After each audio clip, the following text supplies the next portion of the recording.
Baiklah, mengingat peserta sudah mencapai 53 orang, mari kita mulai acara pada pagi hari ini.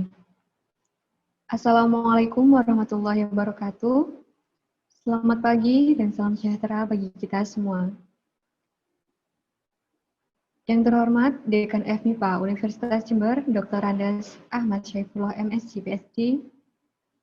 Yang terhormat, Kepala Jurusan Fisika, Dr. Lutfi Rohman, MSI. Dan yang kami hormati, pemateri acara pada pagi hari ini, Bapak Umar Saiful Hidayat, MN. Dan yang terhormat, Bapak Ibu dosen FMIPA Universitas Jember. Dan yang kami banggakan, Sobat Nuklir FMIPA Universitas Jember yang hadir pada acara pagi hari ini. Pertama-tama, marilah kita panjatkan puji syukur kehadirat Allah SWT yang telah melimpahkan rahmat dan hidayahnya kepada kita sehingga kita dapat berkumpul secara online dalam acara pada pagi hari ini. Kedua kalinya, salawat serta salam tetap tercurahkan kepada junjungan kita Nabi Muhammad SAW yang telah memberikan kita, yang telah menuntun kita dari zaman kegelapan menuju zaman yang terang benderang. Untuk mengawali acara pada pagi hari ini, marilah kita membaca basmalah bersama-sama. Bismillahirrahmanirrahim. Untuk acara selanjutnya yakni sambutan yang akan disampaikan oleh Dekan FMIPA Universitas Jember sekaligus membuka acara pada pagi hari ini. Kepada Bapak Dr. Andes Ahmad Syaifullah MSc PhD, kami persilahkan.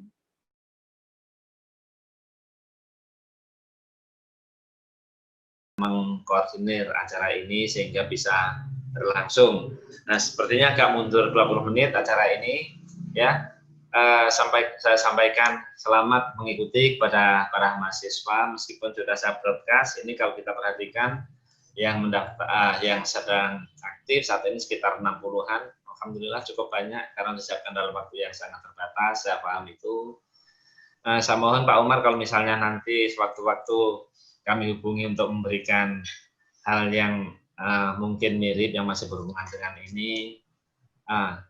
Kami juga ingin sebetulnya misalnya mahasiswa kami juga dilibatkan untuk mensosialisasikan seperti apa sebetulnya nuklir itu bagi kehidupan kesejahteraan manusia.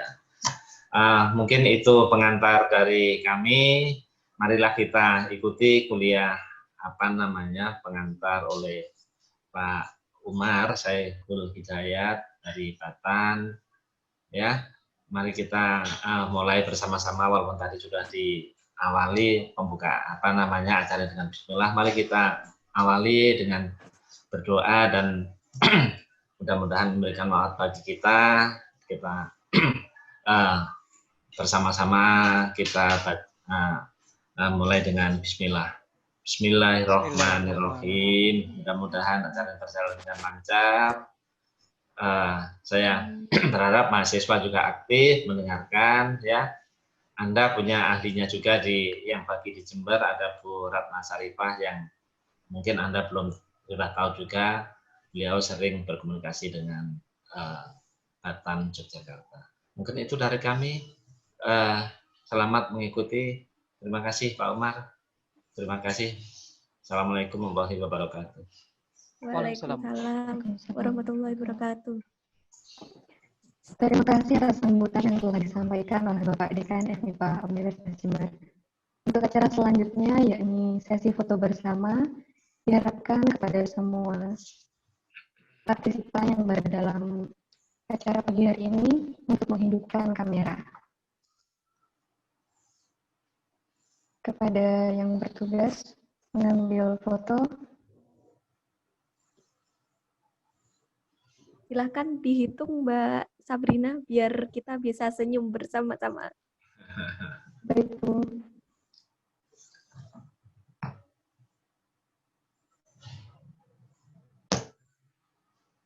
Baik, kita mulai sesi fotonya. Saya hitung sampai hitungan ketiga. 1, 2, 3. Beda gaya? Mungkin sekali lagi. Oke, sekali lagi. Ada 2 halaman. 1, 2, 3.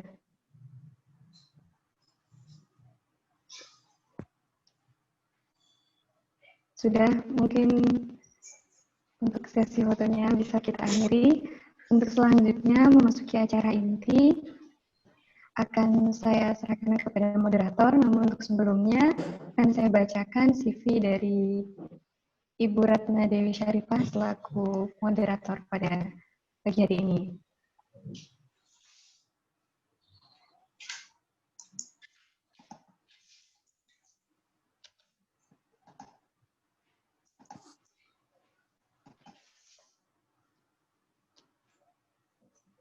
Untuk operator mungkin bisa minta tolong. Terima kasih.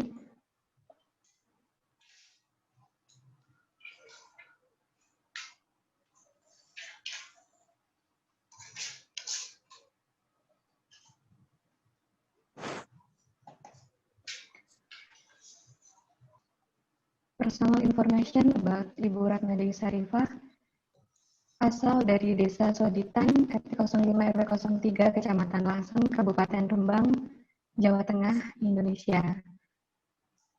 Background pendidikan, Ibu Ratna sejak tahun 2006 sampai 2010 menempuh pendidikan S1 di Universitas Negeri Semarang pada bidang Physics Education.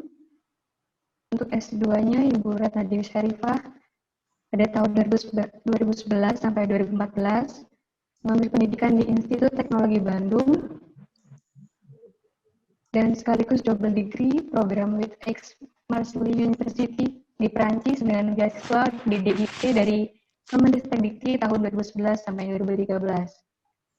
Untuk program doktoralnya pada tahun 2014 sampai 2018, Ibu Ratna Dewi Syarifah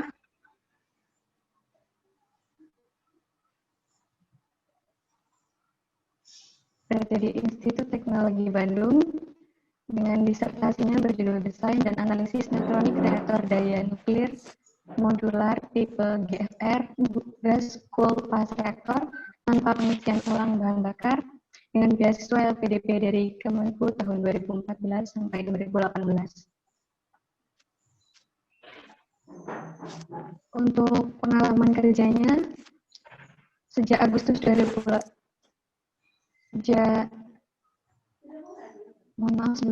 sejak Maret sampai September 2010, Ibu Syarifah berada di Computation Physics Laboratory University Semarang dan pada tanggal 28 Maret sampai 31 Juli berada di Komisariat Energi Atomik atau CEA di Prancis. Dan sejak Agustus 2018 sampai sekarang, Ibu Ratna Dewi Syarifah bekerja di Departemen Fisika FMIPA Universitas Jember. Mungkin itu saja yang dapat saya sampaikan terkait kurikulum vitae mengenai Ibu Ratna Dewi Syarifah. Selanjutnya, saya sarankan kepada Ibu Ratna Dewi Syarifah selaku moderator. Terima kasih. Oke, terima kasih atas waktunya yang diberikan. Selamat pagi semuanya. Assalamualaikum warahmatullahi wabarakatuh. Waalaikumsalam warahmatullahi wabarakatuh. Terima kasih kepada semua yang hadir, yang terhormat Bapak Dr. Andes Ahmad Saifullah PhD yang sudah membuka acara ini. Saya sangat berterima kasih atas supportnya untuk acara ini kepada Bapak Ketua Jurusan Fisika Dr. Lutfi Rohman yang sekarang juga hadir untuk mengikuti acara pada pagi hari ini untuk uji IRL Batan, kepada rekan-rekan dosen ya dari FMIPA yang bersedia hadir untuk acara ini, dan yang terhormat Bapak Umar Sahiful Hidayat MM selaku Kepala Bidang Reaktor Batan Yogyakarta yang meluangkan waktunya dan tim untuk meluangkan waktunya mengajak kita untuk tur de reaktor pada pagi hari ini. Dan tak lupa pula teman-teman panitia dari NPC Nuclear Physics Club, Himavi, dan semua mahasiswaku tercinta yang saat ini mengikuti acara uji coba reaktor Kartini IRL reaktor Kartini Batan. Baiklah, saya akan membacakan CV. Jadi hari ini kita akan biar santai ya. Jadi hari ini kita akan melakukan tur ke reaktor Kartini Batan yang akan dipandu oleh Bapak Umar Saiful Hidayat. Bapak Umar ini selaku Kepala Bidang Reaktor di Batan, Yogyakarta. Nah, Bapak Umar S1 dari Teknik Fisika UGM dan S2-nya pun dari Teknik Fisika UGM. Nah, nanti kita akan sama-sama mengetahui bagaimana sebetulnya ada apa sih di dalam reaktor itu, terus banyak yang akan bisa kita ambil ilmunya, jadi mungkin tentang fasilitas-fasilitas yang ada di reaktor Kartini, dan juga nanti mungkin untuk mahasiswa kimia ada kimia analitik, bagaimana cara menganalisis unsur dari bahan tertentu seperti itu. Nah, untuk menyingkat waktu karena ini hari Jumat juga, jadi kita langsung saja mulai. Saya serahkan kepada Pak Umar Saiful Hidayat beserta tim reaktor Kartini Batan untuk melakukan uji coba IRL pada pagi hari ini. Terima kasih. Saya serahkan langsung ke Pak Umar. Monggo, Pak. Ya. Bismillahirrahmanirrahim. Assalamualaikum warahmatullahi wabarakatuh. Waalaikumsalam warahmatullahi wabarakatuh. Ya, alhamdulillahirabbil alamin wa bihi nasta'inu ala umuri dunya waddin wa ala alihi washabihi ajmain. Yang kami hormati Pak Dekan, alhamdulillah Pak Ahmad Saifullah nggih. Kita bisa ketemu kembali pada masa pandemi ya. Maret kemarin kita ketemu sebelum pandemi secara fisik, dan sekarang karena masa pandemi alhamdulillah bisa silaturahmi lewat Zoom meeting ini. Dan juga Pak Lutfi ya, Pak Lutfi Rahman, Ketua Jurusan Fisika, kemudian ada rekan-rekan dosen, alhamdulillah kami akan memperkenalkan konsep reaktor sebagai konsep laboratorium, khususnya reaktor yang akan bisa digunakan untuk praktikum yang anti COVID. Artinya praktikum walaupun COVID, walaupun mahasiswa daring di rumah, praktikum nanti akan tetap bisa berjalan. Terutama memang nanti di bidang fisika, tapi ada peluang-peluang yang bisa dikembangkan untuk mahasiswa juga di bidang kimia. Bahkan teknik mesin nanti juga bisa juga. Nah, kemudian ada juga, tadi ada 60-an mahasiswa, ada apa itu ya, klub fisika nuklir kalau nggak salah ya. Okay. Dan juga Nuklir ada Himavi. Fisik Club, Pak. Ya, Nuclear Physics Club, dan juga ada Himavi dan sebagainya. Selamat datang. Perkenalkan, saya Umar Saiful Hidayat. Di sini pengelola lab reaktor sebagai kepala bidang. Walaupun untuk tiga bulan ke depan, Mbak Ratna ya, karena kawasan nuklir Yogyakarta ini belum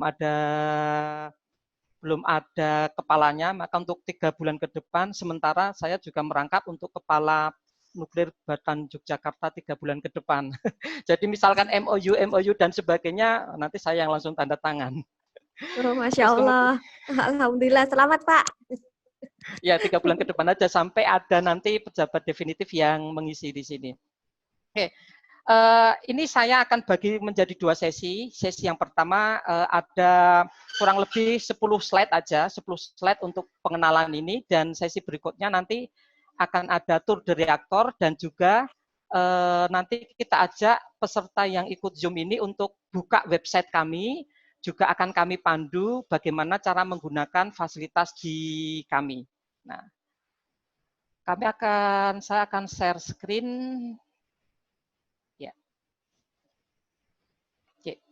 Sudah kelihatan ya. Jadi kami beri judul aplikasi internet reaktor laboratori sebagai media pembelajaran fisika. Nah, ini ya. kita harus yang namanya jas merah ya, jangan sekali-kali melupakan sejarah ya. Ada Pak Presiden pertama kali kita itu pro nuklir banget loh tuh. Pak Karno itu pro nuklir banget itu. Jadi dia itu sampai pada saat membangun reaktor pertama di Bandung, reaktor pertama itu di Bandung tahun 61, reaktor kedua di Jogja tahun 79, dan reaktor nuklir yang ketiga itu tahun 87 di Serpong. Nah, pada waktu yang pertama ini, jadi Pak Karno itu bahkan sangat mendukung yang namanya revolusi energi atom dan ruang angkasa.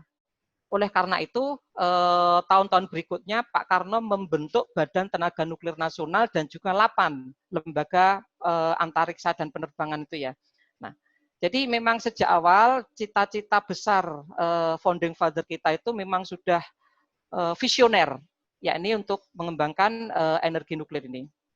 Nah, salah satu dari wujud pengembangan energi nuklir selain PLTN itu adalah untuk pembelajaran. Yang namanya PLTN, yang namanya energi nuklir itu energi yang sangat besar, energi yang sangat bermanfaat. Kalau tidak didukung dengan SDM yang handal, maka akan berbahaya.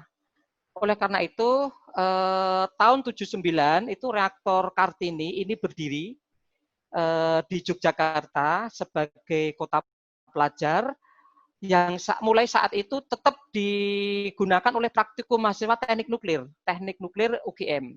Itu juga saat berdiri juga teknik nuklir UGM tahun 79 juga. Nah, rutin sampai kurang lebih tahun 2015-an. Nah, setelah itu tahun 2017 itu kita berpikir ternyata banyak sekali mahasiswa-mahasiswa di luar Jogja yang mereka itu di dalam silabus pelajaran fisika itu ada mengajarkan fisika reaktor. Sebagian ada yang menyebut fisika reaktor. Sebagian ada yang menyebut fisika inti. Ada yang fisika atom inti. Ada yang fisika modern. Nah, setelah kita petakan ternyata hampir semua jurusan itu membutuhkan. Terus kemudian padahal untuk membangun lab nuklir seperti ini persyaratan administratif dan juga persyaratan teknis itu sangat berat. Kalau administratif itu terkait dengan perizinan nasional dan internasional. Tiap tahun harus diinspeksi oleh inspektur IAEA, oleh bule-bule itu ya selalu datang ke tempat kami untuk memastikan nuklir ini aman, tidak disalahgunakan. Di samping persyaratan teknis yang memang biayanya mahal untuk membangun reaktor nuklir. Nah, oleh karena itu kita pengen reaktor ini menjadi lebih bermanfaat supaya bisa melayani semua mahasiswa di Nusantara ini. Salah satunya mahasiswa di Universitas Jember di bawah bimbingan Bu Dewi. Ini kan akan praktikum. Nah, maka kita bangun mulai tahun 2017, 18, nah 19 kemarin sudah jadi, tahun 2020 ini siap kita gunakan. Nah, jadi konsep ini, konsep reaktor laboratori ini menggunakan 2 tool. Yang pertama yaitu kita memakai website yang berfungsi untuk mengirimkan data-data praktikum. Jadi intinya praktikum itu kan kita melihat dan kita mencatat. Nah, kita melihat lewat apa? Lewat telekonferen, lewat Zoom. Seperti ini, nanti kita demokan. Dan juga kita mencatat data-data. Data-data itu dari mana? Bisa lewat visual, lewat Zoom-nya, namun kita juga sudah memfasilitasi lewat website. Jadi nanti data-data itu sudah ada di Excel, tinggal download, dan setelah download nanti bisa dibuat laporan yang lebih bagus. Kalau sudah berupa Excel kan untuk grafik, untuk pengolahan data itu kan sudah lebih powerful. Nah, ini metodologinya. Jadi kita pakai 2 website dan juga telekonferen. Nah, ini adalah yang sudah kita kembangkan, sudah kita uji coba, karena memang sejak awal memang UGM itu memang yang paling dekat dengan sini, jadi ketika ada uji coba secara daring, itu ada masalah ya, kita langsung aja, langsung kita kunjungi, karena hanya 5 kilo, ini uji coba tahun 2019 ya, dengan UGM. Terus ini websitenya, jadi mahasiswa berada di ruang kelas, ya dulu ya sebelum COVID ya berada di ruang kelas tanpa harus datang ke fasilitas kami. Mereka buka laptop dan mereka melihat LCD yang ada tayangan di sini untuk komunikasi. Nah, laptopnya itu berisi tayangan tayangan website kami, modul-modul praktikum, online data, dan juga ada panduan, ada form-form praktikum yang perlu diisi, sehingga mahasiswa dalam mengisi itu standar, jadi tidak bingung lagi. Nah, terus kemudian ini tampilan yang ada di Zoom, dan juga nanti ada di layar laptop mahasiswa. Itu bisa tampilan seperti ini, dan kita sudah memasang kurang lebih 20-an kamera. Jadi sudah semua sudut reaktor itu sebisa mungkin sudah tercover. Jadi sudah nggak perlu lagi datang ke sini gitu kan. Karena semua sudut reaktor sudah tercover, kita bisa interaktif, bahkan kita bisa pinjam tangan operator untuk mengendalikan. Mas, contohnya, Mas itu kita dayanya pengen sekian, itu suhunya kita pengen sekian, itu pinjam tangan operator. Karena kalau lewat Zoom kan kita pencet-pencet juga belum bisa juga gitu kan. Nah, ini ada kunjungan Menristek yang juga sangat mendukung tentang tentang pembelajaran ini. Ini operator di sini. Operator di sini. Saya juga sekarang ditemani satu operator dan juga satu petugas proteksi radiasi yang nanti juga akan say hello dan juga bagaimana ini reaktor ini kita operasikan. Nah, mengenai IRL, ya tentu saja IRL ini bukan konsep di Indonesia, konsep yang baru, tapi konsep di dunia itu relatif baru, tapi tidak begitu ketinggalan. Yaitu sudah ada IRL di Amerika, ya biasalah negara-negara maju kita itu tetap nggak bisa leading itu di depan mereka kan nggak bisa. Jadi IRL ini kita mengadopsi dari Amerika. Reaktor pulsar namanya ya. Mereka pakai website juga pakai video conference. Cuma ada keterbatasan. Jadi websitenya itu kita download data nggak bisa. Jadi kita hanya memfoto-foto aja. Terus kemudian ada yang dari Argentina. Jadi ada Argentina, konsepnya sama. Cuma karena Argentina itu berada di wilayah Amerika, benua Amerika sana ya, yang perbedaan waktunya itu 12 jam dari sebagian besar belahan bumi di sini, di Asia sini, sehingga untuk menggunakan, jadi kalau mahasiswa Jember, UNED ini nanti akan praktikum dengan Argentina, itu silahkan tengah malam nanti praktikumnya kan, karena di Argentina sana siang, maka yang untuk Indonesia tengah malam. Maka kemudian ada juga yang Perancis, walaupun sekarang udah shutdown. Nah, maka kita inovasi ini, IRL ini kita duplikasi dan kita kembangkan sendiri dengan modifikasi tentunya disesuaikan dengan kebutuhan masyarakat Indonesia, Asia Pasifik juga. Nah, jadi kita ada pelanggan-pelanggan juga yang targetnya nanti yang menggunakan tidak hanya mahasiswa di Indonesia, tetapi juga mahasiswa Malaysia, Singapura, Korea, Cina, itu kalau mereka berminat, karena memang tidak mudah membangun reaktor. Nah, reaktor Jogja sudah ada, tinggal kita kasih sentuhan sedikit media pembelajaran daring yang kita sebut dengan IRL ini. Nah, dari berbagai uji coba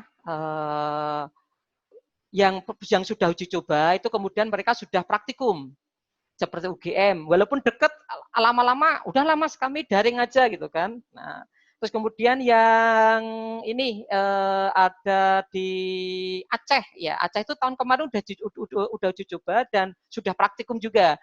Nah, dari pengalaman-pengalaman itu kita itu punya keuntungan di kedua pihak. Jadi dari kami fasilitas lab itu kami akan selalu aktif mengembangkan metode. Kalau dulu kita tatap muka, metodenya, praktikumnya itu tatap muka. Jadi sejak 79 sampai sekarang memang masih ada mahasiswa yang masih datang ke sini untuk praktikum. Nah, itu kami persilahkan, ya kan? Namun karena pandemi, ya, mereka terpaksa praktikum dari rumah. Nah, maka kita kembangkan metode ini. Jadi metode pembelajaran dari yang manual menjadi yang milenial, ya, sesuai dengan kebutuhan zaman 4.0, ya. Itu akhirnya kita sama-sama belajar. Kami di lab ini juga bisa belajar dan juga bisa untuk penelitian-penelitian lebih lanjut tentang hal ini. Kemudian jangkauannya, Yang tadinya dulu kita yang praktikum di sini tuh hanya mahasiswa UGM saja gitu kan. Kan yang namanya SDM unggul, programnya Pak Jokowi kan SDM unggul untuk 5 tahun ke depan. Ya, maka salah satu dari SDM itu adalah mereka mahasiswa-mahasiswa jurusan fisika. Mereka berhak dong untuk menjadi mahasiswa yang unggul juga. Nah, mahasiswa fisika itu ada materi yang namanya materi reaktor, materi fisika inti. Selama ini kan belum pernah ada praktikum itu karena memang nggak ada labnya. Kalau datang ke Jogja, biayanya mahal, harus kos dan tidak fokus. Izinnya dari sekolah praktikum di sini sehari, tetapi ternyata lebih dari seminggu dicari nggak ada, main ke Malioboro atau ke Parangtritis. Nah, oleh karena itu jangkauannya kita perluas. Jadi kami yang membuka diri, mengembangkan sistem ini, nggak usah mereka datang ke sini. Kita kasih sistemnya untuk mereka bisa akses dari manapun. Sekarang dari Jember. Nah, kemudian anggaran pendidikan itu bisa ngirit. Jadi Pak Dekan, Pak Ahmad Saifullah, dan juga Pak Kepala Jurusan, memang anggaran-anggaran pendidikan ini harus kita optimalkan. Daripada membangun lab baru yang mahal, kenapa kita tidak menggunakan lab yang ada dengan konsep cost sharing? Hanya membantu biaya bahan saja. Karena terutama untuk reaktor, ini biaya untuk membangunnya itu kan mahal. Harus biaya maintenance-nya. Itu ratusan juta tiap tahun. Jadi sebagai gambaran, untuk pemurnian air saja itu membutuhkan kurang lebih 60-an juta tiap tahun, ya kan? Belum lagi sertifikasi personel, belum lagi bahan nuklirnya, bahan bakarnya. Nah, namun ketika kita buat konsep seperti ini, maka kita songgo bareng-bareng dari semua perguruan tinggi menggunakan reaktor ini dengan konsep kerjasama, kemudian cost sharing, maka anggarannya akan jauh lebih murah. Dan juga kami juga bisa meningkatkan layanan karena akan kita kembangkan. Terus kemudian ada fasilitas. Jadi anggaran kami fasilitas. Jadi dengan adanya kerjasama dengan berbagai perguruan tinggi, kemudian hari ini dipakai praktikum, itu juga terima kasih sudah dipakai praktikum, kami juga sangat terima kasih karena dengan adanya user sekali ini akan menjadi laporan kami ke manajemen dan juga ke IAEA juga, International Atomic Energy Agency, untuk reaktor Kartini itu bukan reaktor yang nganggur loh. Reaktor Kartini itu dipakai tiap hari oleh untuk peningkatan SDM, capacity building. Ini loh data-datanya. Sekarang ada 60-an mahasiswa. Nanti praktikum-praktikum berikutnya kurang lebih ada mahasiswa berapa ya? 35 atau mungkin akan nambah lagi. Nah, setelah itu maka IAEA juga akan memberikan pendanaan kepada kami yang bisa kita share juga untuk universitas untuk pengembangan bersama-sama. Nah, kemudian SDM. SDM ini akan mengikuti kan yang namanya kurikulum itu akan selalu ditinjau ulang. Kurikulum fisika akan selalu ditinjau ulang, disesuaikan dengan kebutuhan zaman dan juga ketersediaan fasilitas. Kalau tadinya banyak fisika yang terbatas praktikumnya, dengan adanya IRL ini maka bisa dimasukkan menjadi mata kuliah praktikum awalnya. Mungkin mata kuliah pengembangan masuk di dalam sub mata kuliah tertentu.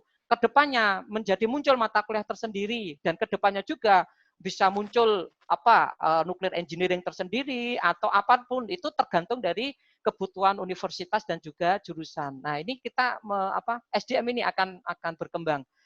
Tentu saja utilitas pemanfaatan kami akan menjadi lebih banyak lagi dan kami senang. Jadi reaktor ini dibangun, perlu kami tekankan, reaktor ini dibangun oleh dana pajak rakyat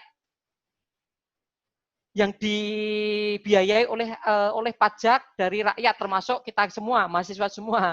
Maka karena sudah dibangun, maka kita maksimalkan penggunaannya supaya lebih bermanfaat dan amal jariah pajak-pajak itu menjadi lebih terasa. Ini dampak yang IRL menjadi lebih luas. Nah, tentu saja kami mengajak dari mahasiswa karena yang namanya ilmu itu kan akan dinamis, ya kan? Ilmu dinamis akan selalu berkembang. Kita juga akan mengikuti perkembangan tersebut. Jadi kami pengen mengajak dari mahasiswa, kemudian dari jurusan untuk ikut mengembangkan bersama-sama konsep ini. Oke, yang sekarang nanti akan kita demokan 5 mata kuliah, mata praktikumnya. Nah, ke depannya kita itu masih ternyata ada potensi-potensi untuk dikembangkan secara bersama-sama. Pengembangan sistem Android misalkan yang tertarik di samping praktikumnya sendiri. Kemudian kita juga akan kembangkan di level-level internasional. Jadi kita ajak juga nanti misalkan nanti yang praktikum di sini, kemudian tertarik ngambil TA di sini, nanti kita ajak juga untuk publikasi-publikasi internasional. Dan sampai terus kita akan selalu berinovasi. Nah, untuk inovasi ini SDM kami sangat terbuka. SDM kami sangat terbuka untuk join kerjasama dengan mahasiswa, dengan universitas, untuk ikut mengembangkan secara bersama-sama. Nah, ini menu yang nanti akan kita demokan, yang siap digunakan itu yang pertama adalah operasi reaktor, kemudian reaktor, pengukuran daya reaktor, ini E-nya hilang ini ya, terhapus. Kemudian ada pengukuran negatif suhu, pengukuran reaktivitas, jadi reaktivitas, apa reaktivitas dan sebagainya, tentu saja nanti di materi praktikum ya, kalau sekarang hanya kulit-kulitnya aja, kemudian apa itu kritikalitas, itu juga nanti untuk saat ini kita hanya mendemokkan aja.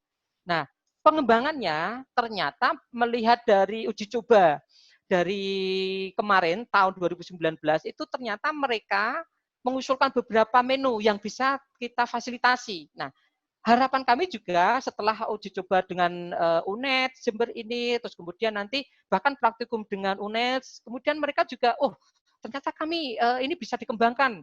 Kami punya usulan-usulan dan kami punya apa itu requirement tertentu untuk bisa difasilitasi dan dikembangkan bersama. Nah, bisa, sangat mungkin. Jadi contohnya adalah pengukuran neutron, kemudian pengukuran neutron kasib, neutron yang telat. Mungkin sebagian sudah ada yang disampaikan atau sudah tahu bahwa neutron itu ketika dia membelah itu ternyata ada yang telat lahirnya. Itu ada. Bagaimana cara ngukurnya? Nah, telat berapa bulan? Enggak ada bulan ya. Jadi hanya sepersekian detik itu aja. Nah, bagaimana ngukurnya? Susah kan? Nah, nanti akan di menu-menu berikutnya akan ada. Kalau yang saat ini belum tersedia, tapi dari sisi fasilitas, dari sisi peralatan kita siap. Nah, kita ajak juga untuk ikut mengembangkan bareng-bareng ini, baik itu dari sisi bisa untuk judul TA, judul KP ataupun untuk lead bank berikutnya. Kemudian bagaimana ngukur burn up. Jadi yang namanya nuklir itu ketika dia terbakar otomatis kan berkurang. Ya kan? Nah, berkurangnya seberapa? Jadi apa kok berkurang? Nah, itu juga kita siap kita tahun depan siap kita launching bagaimana cara ngukurnya. Ini bahan bakar loh. Satu bahan bakar itu harganya satu mobil Innova. Eman-eman kan? Jadi 200-an juta kalau beli. Itu dulu. Kalau sekarang hasil survei terbaru itu 300-an juta. Jadi kita bermain-main dengan padat modal juga di sini. Jadi eman-eman kalau nggak dimanfaatkan. Dan ini kita udah punya kan, nggak mungkin kita jual lagi kan, nggak mungkin. Yang bisa kita maksimalkan adalah kita perbanyak manfaatnya. Terus kemudian bagaimana ya, ini bagaimana jika pendingin reaktor itu hilang tiba-tiba. Gimana, apakah akan meledak atau enggak? Nah, ini nanti akan ada pengembangannya. Kemudian, nah ini yang kimia. Kimia, itu ada yang namanya neutron activation analysis teknik. Jadi, semua unsur itu kalau terkena neutron kan akan aktif. Lewat teknik ini, maka sampel apapun yang kita masukkan ke dalam reaktor, maka dia akan menunjukkan jati dirinya, unsurnya apa-apa saja, itu akan terdeteksi. Nah, bagaimana cara mendeteksinya? Untuk level mahasiswa kita praktikumkan. Untuk level KP, nah bisa kita layani. Terus kemudian ada juga tentang perpindahan panas. Karena di sini yang namanya nuklir itu menghasilkan panas. Setara dengan 200 mega elektron volt. Seberapa toh itu? Elektron volt itu seberapa? Nah, nanti cara perhitungannya, cara konversinya, dan cara pengukurannya nanti ada di praktikum ini. Sekarang belum ada, tapi tahun depan semoga sudah ada. Kita tunggu partisipasi dari semua pihak untuk ikut mengembangkan ini. Nah, ini salah satu contoh salah satu contoh kalau praktikum operasi reaktor itu kita akan mendapatkan grafik yang seperti ini. Nah, ini apa grafik-grafik ya seperti inilah ya nanti. Terus kemudian bagaimana cara mengukur daya reaktor? Kita juga akan mendapatkan grafik seperti ini. Kemudian cara mengukurnya tinggal nanti dikalikan. Ada yang memang grafik itu sudah muncul sendiri, ada yang nanti kita ada perhitungan lanjut, tapi data primernya sudah kita berikan. Nah, sekarang saatnya biar nggak bosen ya, kita akan mendemokan. Silahkan buka website ya, website irlkartini.batan.go.id. Silahkan dibuka. Terus kemudian ya seperti yang ada di sini ya. Kalau klik langsung di laptop nggak bisa ya, itu kan tampilan Zoom ya, nggak bisa. Jadi ketik manual ya. Nah, yang belum sukses buka ini aja, yang belum sukses buka nanti konfirmasi ke kami. Terus kemudian loginnya UNEDS Universitas Jember ya. Ini memang ya Jember, bukan Unjem gitu ya, nggak tahu ini UNEDS. Mungkin ada Pak Dekan, Pak Kadir yang bisa menjawab itu. Soalnya saya juga ini tidak tahu, saya juga baru kenapa ini jadi UNED ya, bukan ya? Unjem. Ya udah, mungkin itu. Ada ininya, ada ceritanya ada sejarahnya itu, Pak. Ya. Mungkin nggih. Terus kemudian passwordnya IRL UNEDS ya, IRL UNEDS. Udah ini semua belum? Proses, udah Pak. Masuk. Oh, proses. Nggih. Mungkin yang lain juga proses. Bagaimana mahasiswa-mahasiswaku sudah bisa mengakses website IRL Batan?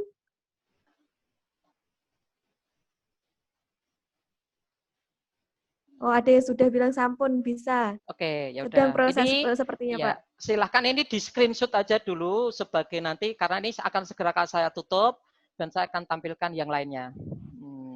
Oke. Oke. Udah. Loginnya, sekarang loginnya tadi ini ya, loginnya diingat-ingat UNED, jadi kecil semua dan passwordnya IRL UNED digabung kecil semua. Ya, digabung kecil semua ya.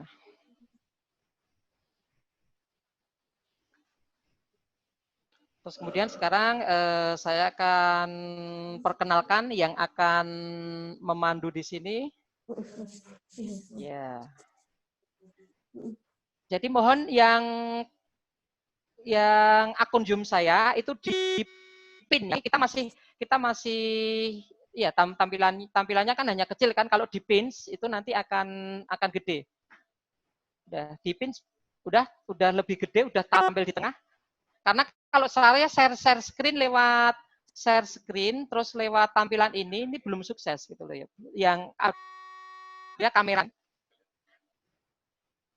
Nggih, Pak. Ini udah? Kalau di kami sudah bisa gede, ya? sih, nggih sudah besar. Mungkin Oke, yang untuk besar. teman-teman berarti bisa dipin ya, Pak. Ya, dipin untuk pin video saya. Pak Umar ya. Nggih. Kemudian di sini ada saya kenalkan. Nah, ini operatornya. Nah, ini operatornya. Say hello sama operatornya. Halo, Pak. Namanya siapa, Pak? Oh, halo Mas Zul. Ya, kita sistem audio mixernya karena sekarang lagi pakai untuk diklat, jadi audio mixernya sedang dipinjam sehingga biasanya kami masing-masing itu suaranya bisa. Ini suaranya putus-putus ya, Pak? Terus, apa mungkin di saya saja? Coba panitia suaranya bagaimana? Suara dari Pak Umar apakah bisa terdengar dengan jelas? Sedikit putus-putus, Bu. Oh, baterainya padahal ini baru aja masih putus-putus. Cek sound. Ya, kita lanjutkan aja. Coba nanti ketika udah lumayan, Pak. Nggih. Oke. Mungkin kadang-kadang jaringan ya. Semoga hanya jaringan yang kena angin dikit saja. Nah, ada PPR namanya ya. PPR itu petugas proteksi radiasi. Nah, ini jasnya berbeda. Nah, ini. Jadi setiap kali kita akan operasi selalu didampingi. Tapi hari ini kita tidak sampai operasi, langkah-langkahnya akan sama. Nah, terus kemudian fasilitasnya adalah kita punya fasilitas tampilannya itu ini.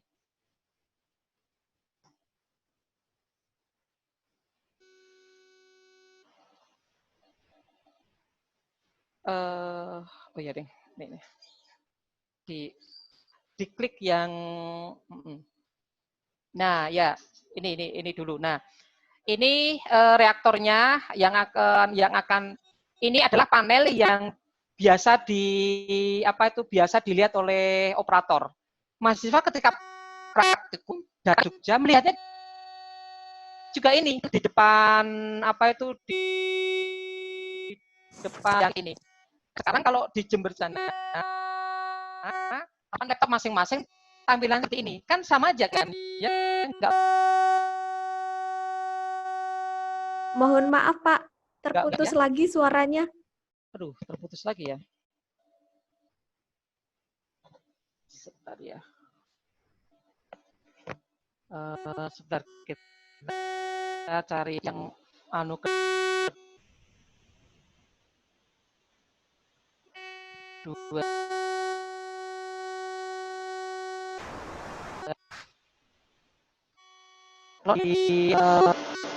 Kalau sedang digunakan sebenarnya dipinjam aja sih. Ada yang kan? Nah, halo, masih terputus. Sekarang udah membaik? Sudah Pak, sudah membaik. Ya, oke. Nah, masih kayak ada tet gitu. Tapi kurang tahu itu karena apa.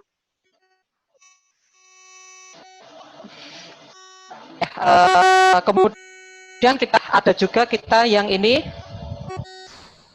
Nah, lihat reaktor dulu ya. Ini yang dilihat oleh Pak tampilan yang apa? Tampilan yang proteksi radiasi ya. Terus kemudian ini kita punya tampilan yang nanti bisa dilihat juga di sini. Jadi pengendalian operator itu mengendalikannya pakai komputer ini karena ini memakai sistem yang berbeda. Sistem DOS itu lebih cepat akuisisinya. Terus kemudian nanti kita akan, nah ini reaktornya. Ini reaktornya. Biasanya mahasiswa itu kalau praktikum mereka berada di sini juga, mengambil datanya berada di sini juga. Ya. Namun dalam jarak jauh ini, pembelajaran jauh ini kita wakili dengan kamera. Kan hampir sama aja kan ya. Ini tampilan real yang ada sekarang ini. Nah, terus kemudian untuk bahan bakarnya kita lihat di sini. Nah, jadi ini bahan bakar yang harganya tadi itu satu hitam ini ya. Ini harganya kurang lebih satu mobil Innova ya, 200 sampai 300-an juta. Dan di sini ada 71. Bisa dibayangkan ya. ada berapa itu mobil banyak sekali ya. Ya. Ada 71 sekarang ini yang ada di sini. Sehingga 71 Pak totalnya bahan bakar. 71 bahan bakar. Jadi 71 mobil Innova tenggelam di sini ya. 71 mobil Innova ya Pak. Tenggelam di sini. Nah, ini kalau nggak kita gunakan kan eman-eman ini ya, maka ya nantinya akan kita gunakan. Terus kemudian nanti ini batang kendalinya. Nanti ketika batang kendali naik, maka ini akan ikut naik. Nah, maka ini akan ikut naik. Coba sekarang kita naikkan batang kendalinya. Operator akan menaikkan. Coba bagian yang sini. Ya, coba naikkan yang safety. Ya, ini kan, coba dilihat. Ada kenaikan nggak nih? Oh, Ya. itu yang ya Pak, betul. Ya, ini ya ada kenaikan. Bagaimana Jadi anak-anak bisa melihat ya ada kenaikan ya di sebelah batang kendali yang sebelah kanan. Ini nanti naik terus. Nah, kenaikannya seberapa sih? Silahkan dilihat di website. Di website di Praktis 1 online praktis ya. Maksimal aja coba maksimal Bapak. Di online praktis udah kelihatan itu ada safety, itu nanti akan muncul angka yang dua itu kan ada 2 batang kendali ya. Nah, yang satu angkanya bukan 0, sudah 80-an sekarang nanti. Nah, udah cukup. Nah, ada 80-an 5. Terkonfirmasi sebanyak itu atau enggak? Ayo coba. Sedang proses, Pak. Sedang proses. Nah, atau kita bisa tampilkan juga dari sini. Ya, nih, lihat nih. Nah, ini batang kendalinya itu naik 80-an 5%. Ini tampilan yang ada di operator di control room dan tampilan yang ada di Zoom juga seperti ini. Terus tampilan yang ada di website itu sudah berupa angka. Kalau tampilan di Zoom kan nanti kita harus ngetik manual lagi kan. Ini tampilannya berapa. Tapi kalau tampilan yang di websitenya nanti bisa di-download gitu. Saya minta konfirmasi salah satu peserta yang tadi sudah berhasil buka websitenya tadi. Coba yang praktis 1 diklik, terus kemudian ada teori yang bagian atas, kemudian yang bagian tengah itu ada online eksperimen, ya itu diklik. Eksperimental data tulisannya. Iya, eksperimental. Okay. Oh iya, eksperimental data. Coba diklik, udah. Ya. Nah, udah diklik dan muncul angka di situ kan. Angkanya akan sama dengan 85 juga. Oke. Ya kan? Coba mahasiswa silahkan dilihat kalau di saya 86 bagaimana yang di yang lain. Coba silahkan dijawab, bisa di unmute kalau misalnya mau menjawab mahasiswa. Ya, saya 86, Bu. Oke, sama. Berarti terkonfirmasi. 86, ya. Berarti terkonfirmasi 86. Nah, parameter ini udah terkonfirmasi. Inilah kenaikan batang kendali. Nah, batang kendali. Sekarang kita turunkan lagi batang kendalinya. Kita turunkan. Nah, kita turunkan batang kendalinya. Maka 86 itu akan menuju ke 0. Sampai berapa? Nah, ini akan sekarang ada 60-an 5, 60 ya kan? Terus sampai 0. Ya, ini turun, Pak. Ya, turun. Ke 63, 57. Sambil dilihat mahasiswaku semuanya, untuk safety road-nya turun ke 47, 41, dilihat dari website IRL Batan. Ya, karena ini tidak operasi daya, maka tampilan yang ada di tengah, yang di bahan bakar, yang hitam-hitam itu tampilannya masih sama. Tapi nantinya ketika kita praktikum, di situ akan muncul sinar yang indah sekali, kebiru-biruan, seindah biru di mata. Ya, itu sinar biru. Itu kalau kita googling itu namanya efek Cherenkov. Itu nanti akan muncul di situ. Efek Cherenkov. Nanti akan muncul di tengah-tengah bahan bakar di situ. Indah sekali. Nah, oke, sekarang kita lihat yang lainnya. Nanti akan ada yang namanya kita praktikum. Nah, kita akan ada praktikum mengukur ya. Ini tampilan samping dari reaktor. Jadi di sini memang ada di lokasi ini nanti akan kita pasang alat untuk yang pengukuran burn up reaktor. Itu di sini nih. Alat-alatnya nanti di sini. Memang tidak selalu kita pasang ketika ada praktikum. Nah, ketika ada praktikum nanti di lokasi ini akan kita pasang alat-alatnya yang bisa tertampil dari kamera sini tertampil, dan di website nanti juga akan tertampil juga dari lokasi ini. Terus kemudian ada juga yang dari sini. Nah, ini ini lab untuk praktikum pengukuran flux neutron.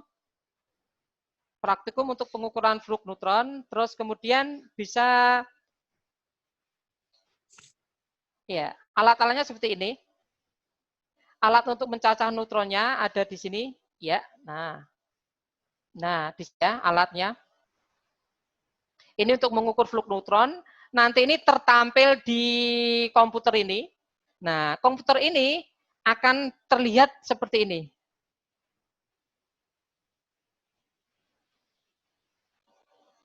Nah, akan terlihat seperti ini. Ini salah satu dari tampilan ketika kita mengukur analisis aktivasi unsur. Nah, tampilan ini akan live dari sini.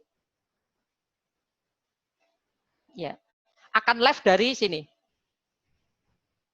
Nah, ini cara preparasinya seperti apa, cara penimbangannya seperti apa, nanti juga bisa dilihat, bukan hanya dilihat, tapi interaksi dengan pengajar yang ada di sini. Nah, ini ada alat-alat timbangan untuk mengukur, ya namanya untuk analis kan ada alat pengukurnya, terus kemudian bagaimana sampel itu kita masukkan ke dalam reaktor dari sini. Nah, sampelnya kita masukkan dari sini.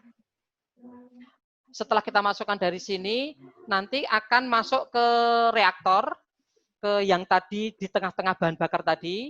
Terus kemudian kita ambil lagi, terus kemudian kita cacah di sini. Ya, kita cacah di sini ya. Jadi, nanti kita ngambilnya di sini. Ya, kita ngambilnya di sini. Terus kemudian kita pindah ke sistem pencacah yang di sampingnya. Kita deteksi di sistem pencacah di sampingnya. Terus kemudian tampilan akan muncul. Nah, akan muncul tampilan di laptop seperti ini. Ya, akan muncul tampilan di laptop. Nah, tampilannya ini. Nah, ini salah satu dari contoh.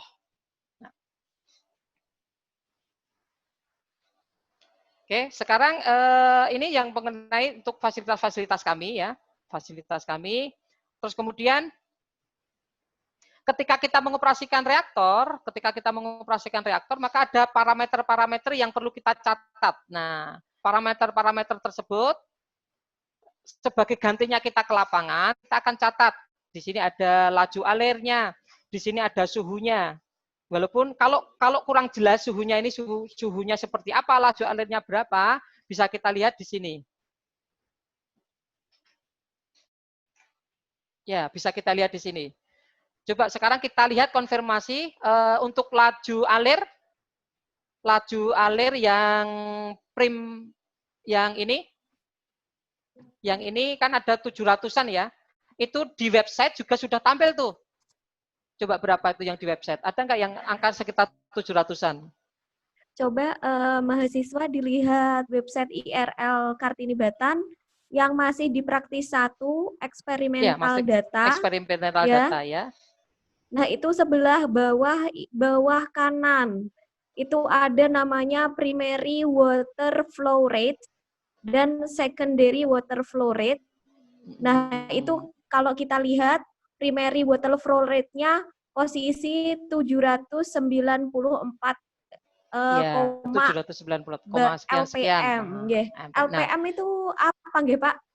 Liter per menit itu ya. LPM liter per menit. LPM nggih.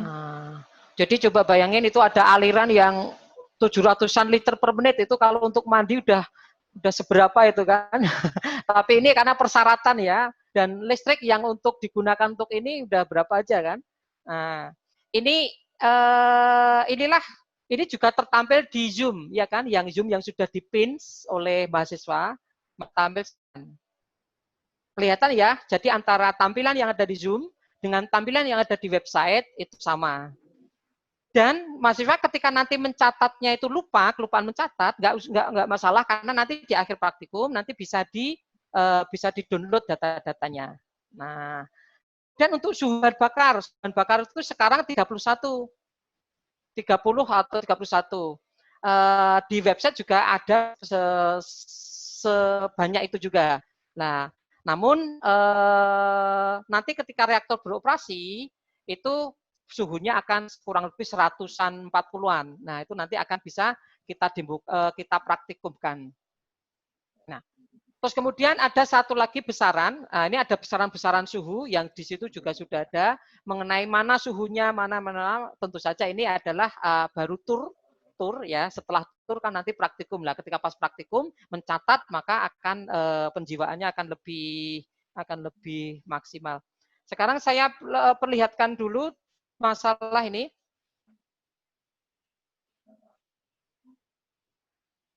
Ya, ini kita untuk persyaratan lab, salah satu persyaratan lab itu kan di sini harus tekanan negatif. Tekanan negatif, tahu tekanan negatif ya? Kalau di pasien-pasien COVID ya, yang isolasi itu kan tekanannya negatif. Supaya apa? Supaya tidak ada virus yang keluar. Karena kalau negatif kan justru udara dari luar kan masuk kan, tapi dari dalam nggak bisa keluar. Nah, reaktor juga di dalam gedung reaktor itu juga tekanannya negatif supaya kalau terjadi kedaruratan, terjadi bahaya, maka akan radioaktifnya itu tidak keluar, tetapi tetap akan terkungkung di dalam sini karena tekanannya negatif. Nah, untuk tekanan perlu yang namanya blower, ya kan? Blower ya, kalau di pabrik kan mesti ada blower kan. Nah, blower ini kekuatan blower kita, karena ini reaktornya juga gede, kecil untuk ukuran reaktor pada umumnya, tapi sudah gede untuk ukuran sebuah lab. Maka kita perlu, ini ada angka 30. Bagi fisika yang senang instrumentasi, coba saya ajak membayangkan. Ini 30 ampere. 30 ampere. Padahal tegangan PLN berapa? Sekitar 220-an kan? Nah, tinggal dayanya berapa? Itu tinggal dikalikan. Udah sekian ribu ya, sekitar berapa itu? 20-an ribu ya. Daya untuk blower berapa sih? Nah, ini. Oh iya, listriknya karena kita pakai 3 fase, maka sekitar 400-an ya. 400-an. Jadi 400 dikalikan 30, kurang lebih 12 kW. 12 kW untuk listrik untuk persyaratan keselamatan lab kami. Listrik di rumah rata-rata berapa ya? Ada 900 kan? Nah, 900. Jadi kalau ini untuk pasang listriknya itu untuk di rumah tangga, ini sudah dapat berapa itu? Sudah dapat 15 rumah, 17 rumah. Hanya untuk membuat tekanan negatif di lab kami. Nah, tapi ini tetap akan kita biayai karena memang dipakai nggak dipakai reaktor nuklir itu memang harus di maintenance. Nah, karena sama-sama biayanya, maka kami sangat senang Universitas Jember akan memakai ini. Itu tidak nambah biaya dari sisi listrik karena biayanya sudah kita bayar. Karena dipakai dan nggak dipakai memang harus kita maintenance. Nah, sekarang kita lihat ini radiasinya kan radiasinya seberapa sih? Nah ini kelihatan ya radiasinya ya, rata-rata menunjuk 0 ya, 0, ada 0,7. Karena apa? Karena ini memang radiasinya itu di bawah minimum deci. Artinya memang radiasi latar.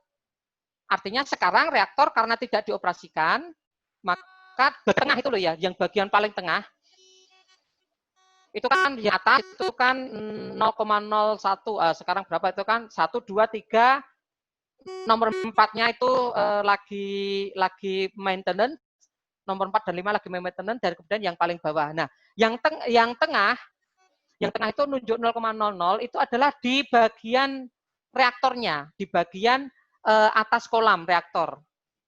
Kolam reaktor itu ini loh. Nah, di bagian sini. Nah, di bagian sini, radiasinya di bagian sini. Di bagian sini nunjuk berapa?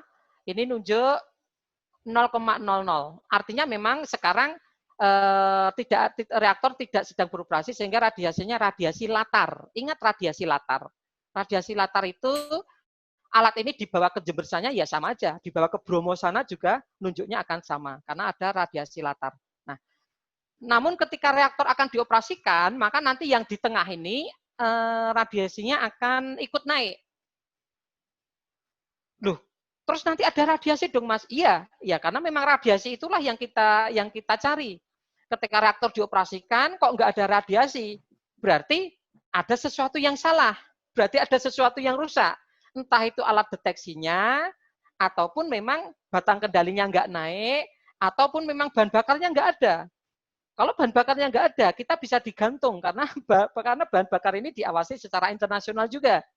Jangankan hilang, bergeser sedikit saja, itu kita akan dimarahi. Karena ada mata-mata internasional juga yang memang selalu aspek sehatnya selalu mengawal. Nah, kemudian jadi radiasi itu bisa kita hitung nanti radiasinya. Radiasinya berapa nanti dicatat, kita hitung. Nah, dihitungnya ada praktikum khusus, yaitu tentang flux neutron. Ada radiasi neutronnya seperti apa, nanti menghitungnya di sini. Ya, menghitungnya nanti di lab yang sini, yang saya, nah di lab ini. Lab ini untuk menghitung neutronnya, menghitung berapa analisis aktivasi unsurnya nanti akan bertempat di sini. Terus kemudian kita kembali berarti, ya. Pak Omar maaf bertanya, itu berarti yang untuk mahasiswa kimia untuk analisis unsur ya, aktivasi berarti di lab yang tadi nggak Pak? Iya, di lab yang ini. Nah, untuk yang mahasiswa kimia, karena ini ada juga Pak Dekan juga, mungkin bisa nanti dipropos untuk bisa praktikum. Praktikumnya nanti kita sediakan lab yang di sini. Jadi kan yang namanya pengayaan, materi pengayaan, apalagi sekarang modelnya daring kan. Kalau mahasiswa daring itu kan nggak ada praktikumnya kan, mungkin bosan juga. Nah, kita ajak tur di sini. Nanti akan ada operator yang di sini yang preparasi sampel yang sederhana tentu saja ya, nggak usah rumit-rumit. Kalau rumit-rumit nanti sudah jadi dokter seperti Bu Dewi ya. Sampel yang sederhana aja yang untuk praktikum.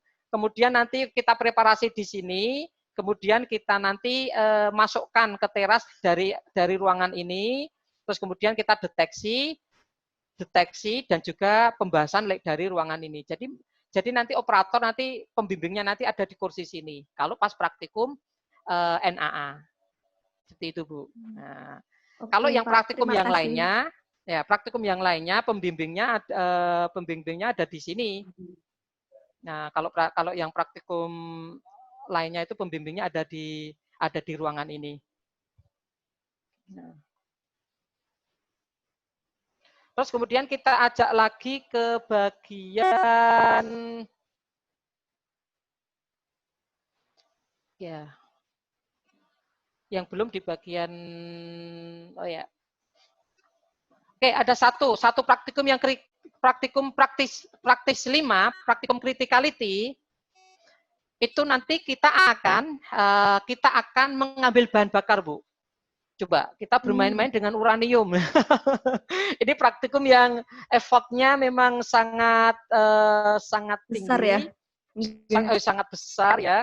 Karena nanti akan ada operator yang ada di sini. Nanti kelihatan kok operatornya ada di sini. Operatornya nanti juga bisa interaksi dengan mahasiswa juga. Ini loh bahan bakarnya. Ini loh cara ngambilnya seperti ini. Terus kemudian nanti bahan bakarnya itu akan kita ambil dari sini, dari salah satu yang hitam ini, kita taruh di mahasiswa nanti tahu, oh ternyata ini bahan bakar reaktornya.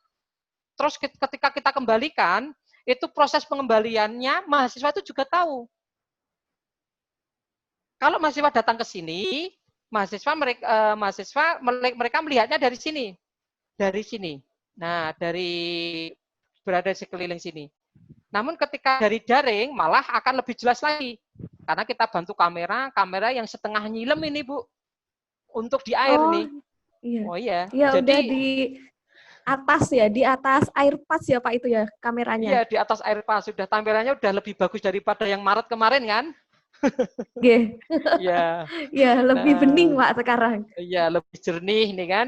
Sehingga nanti bahan bakar, proses cara mindahnya bahan bakar seperti apa. ternyata untuk di dalam teori, di dalam IRL yang praktis 5, kalau praktis 5 itu diklik, terus kemudian di teorinya, di situ ada teori yang silahkan di-download juga nggak masalah ya, untuk belajar, tapi untuk membuat reaksi fisik itu ternyata tidak semudah yang kita bayangkan. Jadi tidak kok sembarang neutron ketemu uranium langsung terjadi pembelahan, itu enggak seperti itu. Kalau itu yang terjadi, bahaya dunia ini kan, neutron itu kan ada di mana-mana juga kan. Uranium juga di tempat-tempat tertentu juga ada. Nah, bedanya secara alamiah memang nggak bisa itu neutron langsung ketemu dengan uranium langsung meledak, itu kan nggak bisa. Jadi perlu yang namanya syarat dan ketentuannya harus berlaku. Di antaranya adalah syarat dimensi dan juga syarat minimum jumlah uranium. Nah, besok akan kita praktekkan ketika nanti praktikum itu ini bahan bakarnya di sini akan kita kurangi di sudo. Ya, akan kita kurangi. Nah, setelah kita kurangi, reaktor kita nyalakan, reaktor kita kritiskan, semua batang kendali tadi posisinya 100%. Ternyata reaktor nggak bisa nyala loh, Bu. Iya, nggak bisa nyala.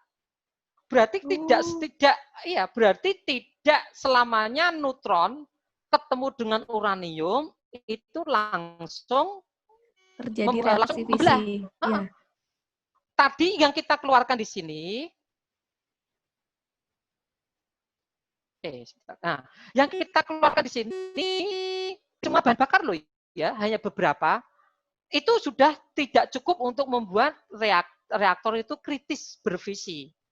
Cara mengambil bahan bakar nanti bisa dilihat, cara mengembalikan bisa dilihat. Nah, besaran cacahnya, besaran kuantifikasinya, seberapa sih minimum untuk bisa bervisi, itu praktikumnya ada di praktikum 5. Data-datanya nanti akan kita berikan dari tampilan kamera yang ada di sini. Nanti di sini kita tambahkan satu kamera. Ini alat yang untuk mengukurnya di sini. Alat yang untuk mengukur di sini, ini untuk mengukur seberapa besaran neutron minimum untuk bisa kritis. Nah, gitu. Nah, terus kemudian untuk yang praktikum keempat, kita pakai alat yang namanya alatnya ini.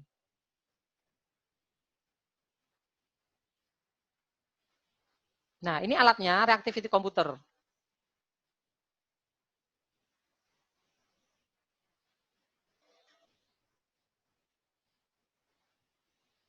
Ya, kelihatan ya. Ini apa? Ya, ada yang baca ini alatnya. Namanya apa ini? Yes. Oke. Ini kan bisa alat dibaca ya, mahasiswa? Ya, terbaca ya. Angkanya juga komputer. Ya, angkanya juga bisa dibaca juga ini. Oh, enggak usah. Nah, angkanya kita bacanya nanti ketika praktikum aja ya. Nah, ini ternyata apa itu kabelnya kan secara default kita lepas, jadi harus kita konekkan. Tapi nanti seberapa reaktivitaskah? Jadi reaktivitas itu seperti apa? Itu ada silakan diklik di praktis 4. Praktis 4, terus kemudian di teori itu ada di situ. Yang versi Indonesia ada, kalau susah baca versi Indonesianya silakan yang versi Inggris juga ada. Nah, itu akan lebih jelas. Nah, reaktivitas seperti apa, terus kemudian apa pengaruhnya terhadap pengendalian reaktor. Nah, nanti ini akan kita praktikumkan juga di sini. Nah, ini ada muncul angka-angka yang nanti dicatat. Sementara untuk angka-angka ini nanti kita mengambilnya manual. Namun saat ini sedang ada mahasiswa yang kerja praktek di tempat kami untuk mengambil data ini supaya masuk di dalam website. Jadi ketika kita klik di website yang praktis 5, eksperimental data, besaran reactivity komputer belum masuk. Belum masuk itu ya. Belum masuk, tetapi secara visual nanti bisa kita ambil data lewat Zoom, kan sama aja. Namun supaya itu terrecord, itu nanti kita masukkan di sistem IRL, sekarang sedang dikerjakan oleh mahasiswa KP. Nah, Oleh karena itu sangat terbuka ini mahasiswa-mahasiswanya Bu Dewi ini untuk kan KP itu kan ngulang kan nggak masalah kan ya, atau mempelajari di sini, atau nanti pengembangan yang alat-alat ini. Nah, sini alat-alatnya alat-alat yang sudah ready, sudah siap digunakan untuk eksperimen mahasiswa. Ini untuk yang praktis yang 4. Praktis 5 sudah, praktis 4 sudah. Nah, sekarang yang praktis nomor berapa itu ya? Nomor 2. Nomor 2 itu kan ada daya reaktor, pengukuran daya. Nah, siap-siap nanti Mas Yul ya, dimatikan ininya.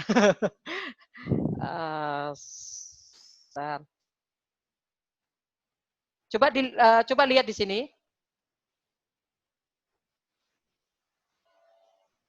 Coba lihat ketika diklik di bagian praktis 2, power reaktor eksperimen. Measurement, ya itu ya. Udah? Klik, kemudian bikin eksperimental data. Ya kan? Kemudian ada reaktor power calibration, Pak. Oh ya, reaktor power calibration ya. Kadang-kadang saya salah menyebutnya ya. Jadi reaktor power calibration itu seperti reaktor power measurement juga boleh juga. Cuma ya ini memang masih perlu perlu dikonsistenkan sebenarnya. Ya. Udah diklik eksperimental data coba sekarang. Silahkan mahasiswa mengikuti untuk praktis 2, diklik eksperimental data di website IRL Batan. Nah, setelah itu di bagian yang flow rate, ada flow rate di situ ya, 780-an ya. Ya. Oke, bisa dilihat mahasiswa, silahkan di-unmute berapa nilainya flow rate-nya, primary water flow rate. Ya, di saya 782, Bu. Ya, 782. Oke. Nah, 782. Nanti ketika pas praktikum, flow rate-nya ini kita off-kan. Ya, kita off-kan. Ingat, ketika ada perpindahan panas kan selalu diambil oleh aliran kan ya, oleh aliran. Nah, ketika alirannya nanti terhenti, maka apa yang terjadi coba?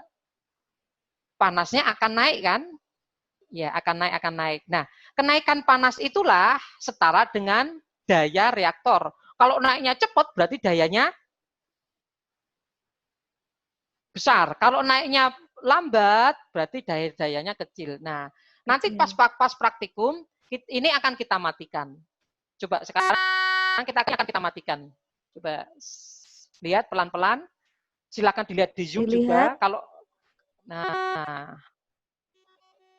sudah dilihat mulai di website bisa dilihat. Ya, di website. Nah, yang mengalami penurunan ya, mengalami penurunan. Masuk ke angka 500, Pak. Ya, sekarang udah nanti akan, karena ini akuisisi data ya, jadi ada sinyal-sinyal noise yang harusnya 0 sih tampilan idealnya, tetapi kan ada noise sinyal sehingga nggak 0, tapi ini kita anggap 0 lah. Ini juga topik yang menantang bagaimana mahasiswa untuk menyelesaikan ini juga. Oke, sekarang udah, ini nggak bisa 0 ya, jadi bisanya sekitar ini, 34. Ya kan, sekarang coba berapa? Iya. Nah. Mahasiswa sekalian, berapa? Coba dilihat di primary water flow rate, bisa di-unmute? Ya, Bu, sekitar 2,5, 3. Ya, 2,5, 3, dan sebagainya. Artinya sekarang sudah nggak ada aliran lagi di sini. Kalau kita lihat di teras,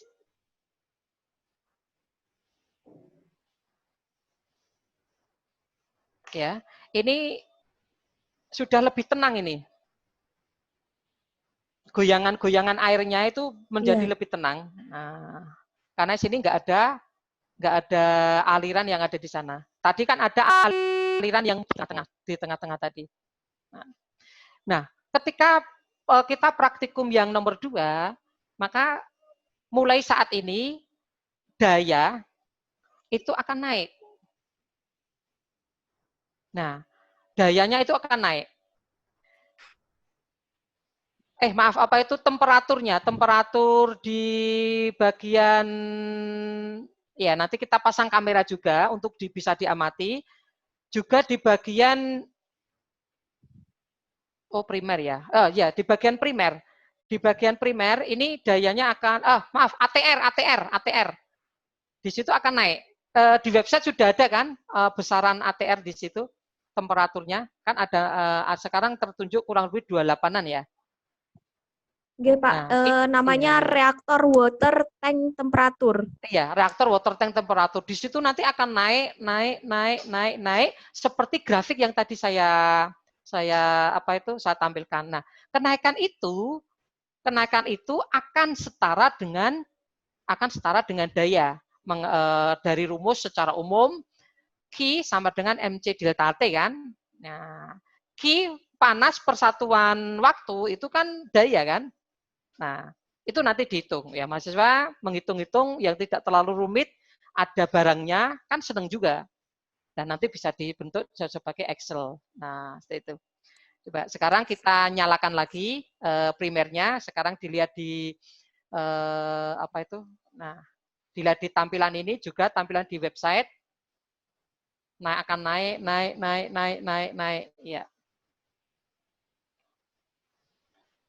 Bisa dilihat primary water flow rate-nya yang di website praktis 2 eksperimental data sekarang sudah mencapai nilai 600-an. Iya, akan kembali lagi. Nanti akan kembali lagi ke posisi semula. Nah, terus kita lihat juga di sini goyangannya air, ya kan? Nah, lebih bergoyang ini ya. Lebih bergerak daripada yang tadi. Daripada yang tadi, karena memang ada aliran di sini. Nah, jadi praktikum ini bukan simulasi. Perlu kami tekankan sekali lagi kepada mungkin ketua jurusan ataupun Pak Dekan ataupun dosen-dosen yang lainnya dengan simulasi. Kalau simulasi kan mirip barang real ya. Maaf Pak, suaranya terputus-putus. Oke. Saya agak mendekat ke bagian ini ya, karena saya pakai wireless nih. Nah, oke, sekarang udah lebih jelas ya? Oke Pak, lebih jelas. Oke, ini agak terhalang nih. Nah, ini terhalang apa itu? Bluetooth-nya terhalang. Oke, jadi praktikum ini sekali lagi Pak Dekan, Pak Kepala Jurusan, Pak Lutfi tadi ya, dan dosen-dosen yang lainnya, ini bukan simulasi. Ini bukan simulasi, namun ini adalah praktikum beneran yang kita bisa berinteraksi secara real, bisa data-data di sana juga secara real yang tidak bisa kita prediksi. Ya, kalau simulasi kan bisa kita prediksi kan sesuai dengan rumus simulasinya kan. Tapi ini nggak bisa kita prediksi juga. Jadi bisa juga ketika tiba-tiba listrik mati, ya sudah praktikumnya terpaksa terhenti. Nah, atau ketika tiba-tiba ada sesuatu, reaktor scram, reaktor tiba-tiba mati. Itu kan pernah terjadi juga ketika praktikum. Ya kita jelaskan ke mahasiswa kenapa ini terjadi. Karena ini memang betul-betul real. Nah, jadi udah ya tadi demo pertama untuk yang reaktor operation itu udah. Tadi menaikkan batang kendali, itu kemudian reaktor power calibration tadi mematikan primer, kemudian ada reactivity measurement pakai alat reaktivitas, kritikalitas nanti pakai kita fokus di kolam yang nanti akan ada operator yang mengeluarkan bahan bakar. Terus kemudian ada satu lagi praktikum apa ya di situ ya? Oh iya, negatif temperatur. Kalau negatif temperatur itu seperti reaktor, operasi reaktor yang kita gabung dengan power calibration. Jadi nanti ketika reaktor itu dimatikan sistem pendinginnya, justru dayanya akan turun. Nah, kenapa dayanya akan turun? Itu bisa terjawab di praktikum reaktivitas, praktikum nomor 4. Seperti itu. Dan di situ ada bonus sebenarnya praktis 6. Tapi belum ada isinya kalau diklik ya. kita bahannya sudah punya, Bu ya. Bahannya sudah punya, alatnya sudah punya. Tetapi untuk memasukkan ini janjinya ini kan yang mengembangkan, kita kembangkan antara sebagian dikembangkan web service-nya dikembangkan oleh Jakarta, terus kemudian tampilan-tampilan dikembangkan oleh STTN Jogja, sedangkan untuk yang fasilitas kami adalah yang membuat requirement-nya. Nah, dalam mengembangkan ini, kami juga tentu saja sangat terbuka untuk mahasiswa dari UNED sana, untuk dari Jember sana. Bisa mengembangkan di bagian manapun. Yang suka instrumentasi silakan. Banyak sekali instrumentasi di sini. Yang suka fisika reaktor ada juga nanti dikembangkan di sini. Yang material pun juga ada. Nah, demikian sekilas tentang demo kami. Dapat lebih lanjut ke diskusi. Biar tidak terlalu jauh dari waktu kesepakatan ya.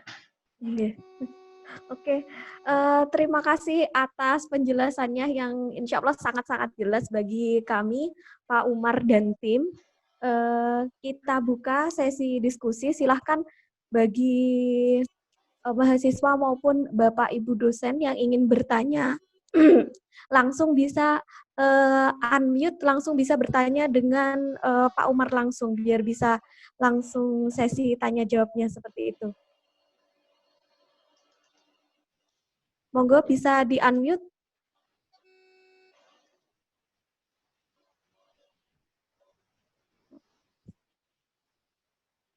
Atau apabila mahasiswa mungkin malu ya, silahkan ini ditulis di chat juga bisa, nanti saya yang akan menyampaikan. Mungkin pertanyaan dari saya dulu Pak Umar mengenai tadi ada ini ya, ada mahasiswa KP seperti itu ya, ada mahasiswa KP dan akan dikembangkan pengembangan lebih lanjut dari IRL Batan ini. Nah, untuk masa pandemi ini apakah ini Pak, reaktor Kartini terutama PSTA Batan ya menerima mahasiswa untuk kerja praktek Pak, maupun mahasiswa yang ingin melakukan apa ya tugas akhir di sana? Saat ini sedang ada yang mahasiswa yang kerja praktek juga saat ini. Cuma dengan adanya surat edaran Menpan yang menyatakan bahwa COVID ini agak naik grafiknya, agak signifikan. Mulai minggu depan itu kita menutup mahasiswa KP untuk sampai belum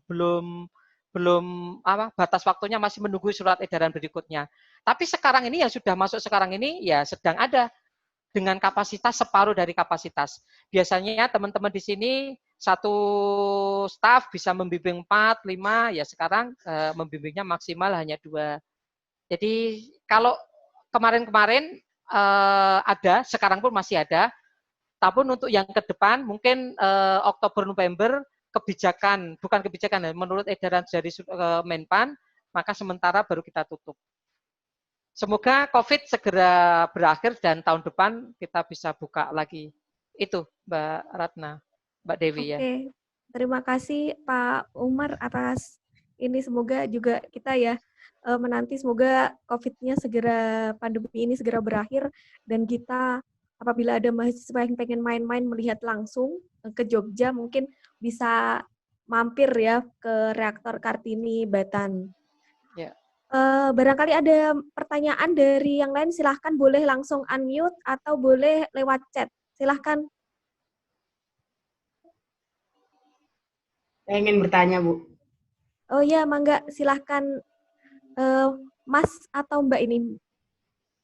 Mas. Mbak Hanif, Mas Hanif. Mas ya. Hanif Mufti, silahkan. Ya, terima kasih atas waktunya. Saya Hanif Muftiar Islam dari jurusan Fisika Angkatan 2017.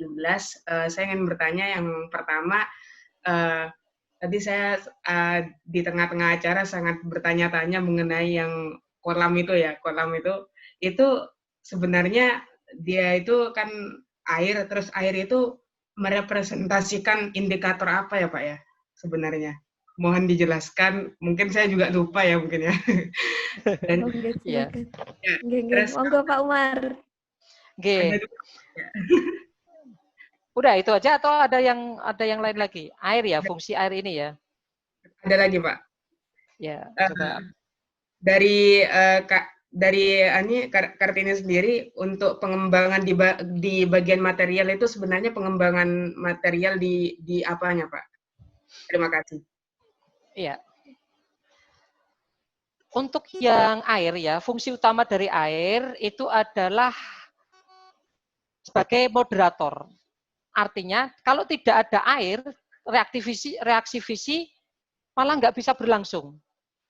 Karena di dalam itu ya, di prakem operasi itu, syarat reaksi berfisi itu energinya itu harus 0,25 elektron volt. Padahal neutron yang pertama kali lahir dari reaksi fisi itu ada 200-an mega elektron volt. Jadi terlalu cepat sehingga malah nggak bisa berfisi, nggak bisa bereaksi. Yang kedua, air ini jernih memang karena memang ini air yang kita murnikan tingkat kemurnian yang sangat tinggi. Ingat, neutron itu akan mengenai apapun tanpa pandang bulu siapapun dan akan aktif. Coba bayangkan ketika air yang ada di sini itu adalah air mineral. Walaupun itu kelihatan jernih, bersih, tapi yang namanya aja air mineral kan? Maka di sana mengandung mineral-mineral. Ada Ca, ada Mg, ada Al. Nah, ketika itu terkena neutron, apa yang terjadi? Maka Ca, Mg itu tadi akan menjadi aktif. Dan ketika menjadi aktif, maka akan menjadi sumber radiasi baru. Air ini menjadi sumber radiasi baru. Oleh karena itu, air ini nggak boleh ada mineralnya. Maka ada alat yang namanya demineralizer. Nah, alatnya ini demineralizer. Ya, ini alat tabung, isinya adalah resin, yang saya sebutkan tadi. Pemeliharaan untuk ini mahal juga, 40-an juta per tahun mungkin ya. Karena untuk apa? Untuk memurnikan air tadi, supaya tidak ada mineral-mineral yang larut di dalamnya. Terus fungsi yang berikutnya adalah sebagai pendingin.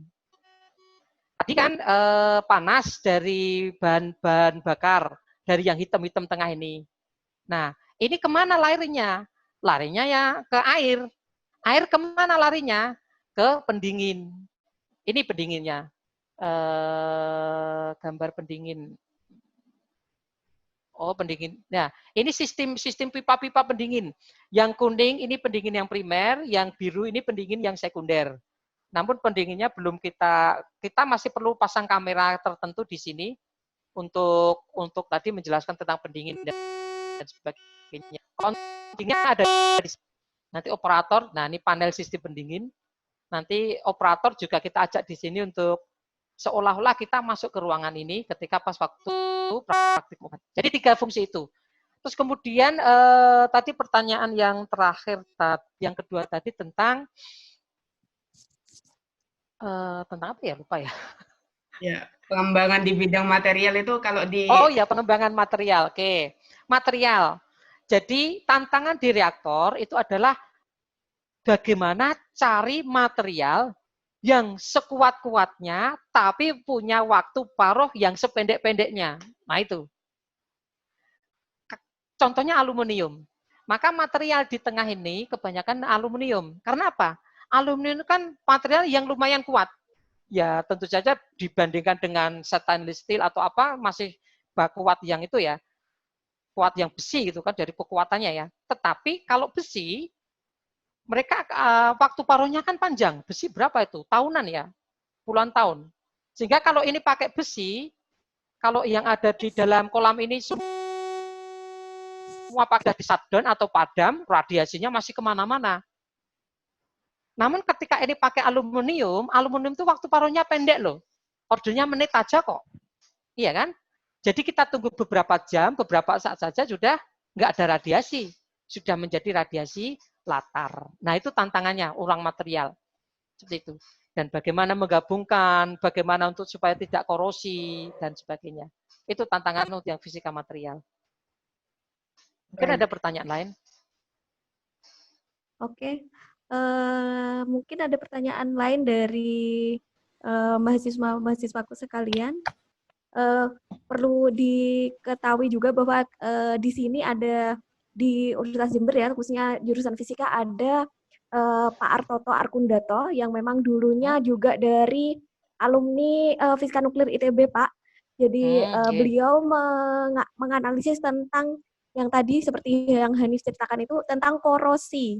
Jadi material korosi yang ada di reaktor, bagaimana agar air di dalam reaktor itu tidak terjadi korosi seperti itu. Itu penelitian tentang material ya, penelitian material salah satunya seperti itu. Mungkin ada yang bertanya lagi, sepertinya tadi ada yang sudah meng-on-kan, ada Iklima, lalu ada tadi Nabil ya yang mau. Nabil dulu apa Iklima dulu nih? Terserah Ibu. Oke, yang cewek dulu, ladies first. Silakan Mbak Iklima. Assalamualaikum warahmatullahi wabarakatuh. Waalaikumsalam. Terima kasih kepada Bu Iva yang sudah memberi saya sedikit waktu untuk bertanya kepada Bapak yang dari Batan. Nah, begini Bapak, untuk bahan bakar nuklir di Batan ini menggunakan uranium ya Pak? Uranium ya. Nah, saya baca di beberapa jurnal Pak, untuk massa jenis uranium ini untuk mencari nilai nomor densitasnya atau yang disebut dengan N besar itu 11,3 atau 14,3 ya Pak. Soalnya apakah dari bahan bakar nuklir maupun uranium maupun karbida itu sendiri, apakah ada nilai ketetapannya atau bagaimana ya Pak? Terima kasih. Ya, mungkin jadi pertanyaannya tentang bahan bakar Pak, mungkin bahan bakar yang dipakai di dalam reaktor Kartini seperti itu. Monggo Pak. Oke, siap. Ya, kita bahan bakarnya kan menggunakan uranium.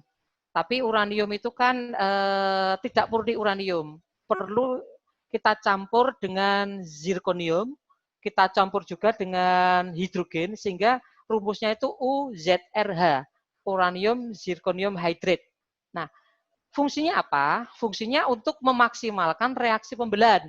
Karena kalau hanya uranium tok, itu untuk melakukan reaksi fisi sulit. Sehingga perlu tadi neutron yang dari 200 MeV kita moderasi.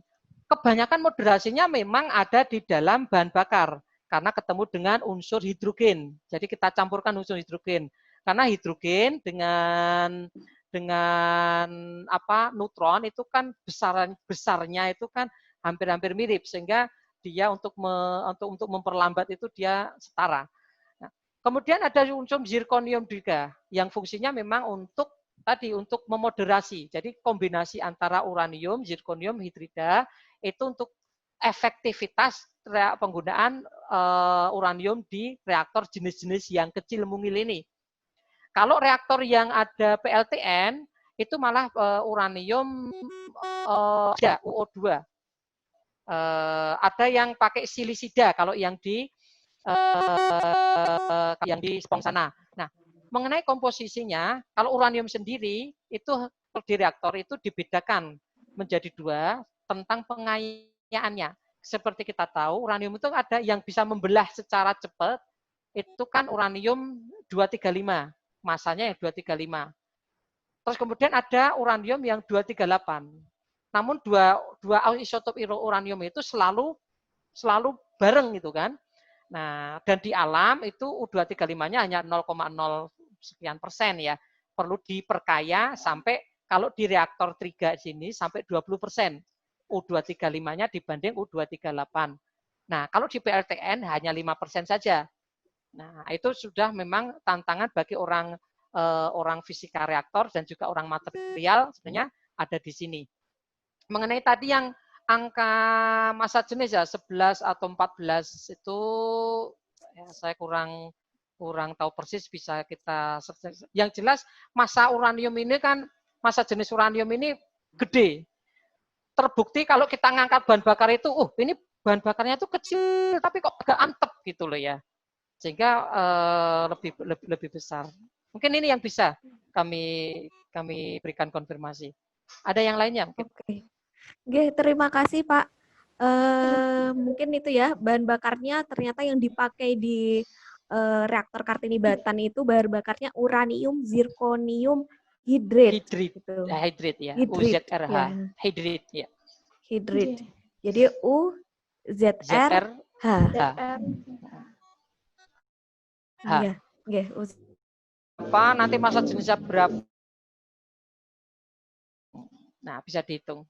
Kalau bisa KP di sini menghitung, nah, sangat menarik. Siap Pak. Siap Pak, saya akan mengirim beberapa nanti. Oke.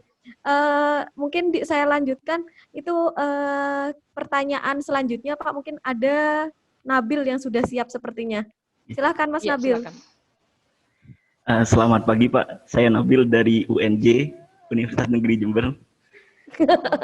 Dia di UNJ lah, jangan nanti UNED. di ini. UNED. Bukan Unjem, bukan UNJ, tapi UNED. UNED ya. Kameranya dihidupkan dong. Mana ini orangnya? Sebentar Pak. Kameranya dihidupkan Nabil. Kalau belum mandi kan wajahnya aja nggak masalah. Nah, ya, terlihat Pak, dia belum mandi Pak. Nggak masalah, praktikum reaktor dari kelas belum mandi kan nggak masalah. Coba kalau harus ke Jogja, kan repot kan? Ya Pak ya. Ya. Silakan Mas Nabil Naban. Kemarin ini saya sempat diskusi kecil mengenai bagaimana kalau misalkan di dinding reaktor itu panel surya Pak. Nah kan jenis panel surya itu ada dua, ada yang fotovoltaik, ada yang solar thermal. Yeah. Nah kita gunakan, kalau misalkan fotovoltaik kan kita tidak memungkinkan untuk mengharapkan cahaya tampak di dalam reaktor, jadi mungkin pakai yang solar thermal. Jadi kita itu butuh panasnya reaktor untuk mengaktifkan. Nah terus, sedangkan yang saya tahu kalau kan biasanya di saat saya diajari sama Ibu Syarifah ini suhunya udah kita tentukan dari awal. Di codingan itu ada memang kolom untuk suhu. Berapa suhu yang kita inginkan. Nah, cuman tadi suhunya berubah-ubah dan segala macam. Nah, itu apa memang dari programnya itu sudah include berapa suhu max yang diizinkan, atau mungkin nanti kita bisa atur suhu sendiri, terserah maunya kita pas waktu di yang tadi itu, yang pas waktu simulasi. Sehingga kita itu bisa langsung cari menentukan spesifikasi bahan apa yang pas gitu. Khawatir kalau kan bahannya kurang tahan terhadap panas, bisa malah merusak pada bahannya kan, bahan semikonduktornya. Nah terus, apa tidak mengganggu ke proses ini Pak, proses reaksi di dalam reaktor tambahan gitu Pak, ada benda asing gitu. Nah, seperti itu Pak. Ya.